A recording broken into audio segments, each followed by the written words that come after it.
Hi, my name is Rebecca Bishop, and the topic that I will be talking about today is the Foreign Corrupt Practices Act, namely the purpose of it, a little history about it, some disadvantages or complaints about the Foreign Corrupt Practices Act, and the overall positives. So what exactly is the Foreign Corrupt Practices Act? Well, after Watergate, the SEC started doing investigations into how much bribery was going on in foreign countries, meaning U.S. corporations giving bribes to foreign officials in other countries so that they could win contracts or jobs or influence the decision-making of that foreign officials to their own personal advantage. So the FCPA, the Foreign Corrupt Practices Act, was passed so that this would be illegal. So U.S. corporations are no longer allowed to do this, and it was enacted in the 1970s.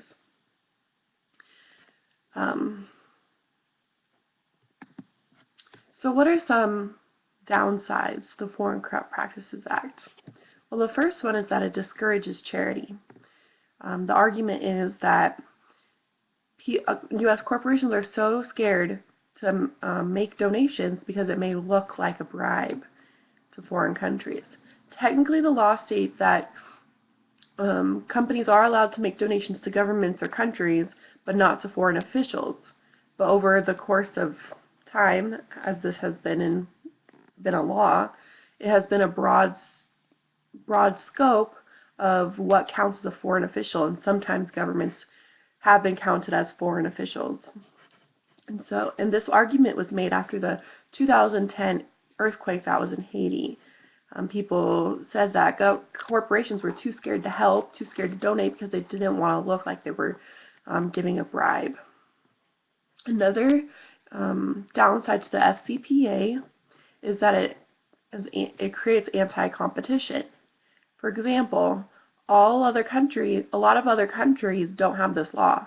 So in the international market, the way to win jobs is by bribing. So a lot of countries and a lot of corporations within foreign countries use bribery as a way to get jobs and get ahead in the international market. And the United States is not allowed to do this, so it really puts them at a big disadvantage. So what are some of the positives to the FCPA? The first one, the main purpose of it is that it prevents corruption. Well, prevents corruption and punishes companies engaging in bribery. So to prevent corruption, there's two different provisions in the FCPA. The first one is that any company registered with the SEC must keep accurate books and record keeping. So it is against the law for them to commit fraud within their books, and they can be punished for that under the FCPA. And this is important because the United States wants to keep their corporations as honest and trustworthy as possible so that our market stays strong. The second one is that they punish companies engaging in bribery. There are very strict monetary punishments for when someone gives a bribe, and they are pretty high so that it discourages people from giving bribes in the first place, making it not worth it. The third one is that it prevents unfair hiring practices. I feel like this is another form of bribery. What this means is that a company, let's say in China, one of a U.S. company is functioning in China, they'll hire well-known people's, like public officials, people's children to work for them. This is like them doing a favor so that the officials will then do them a favor as well.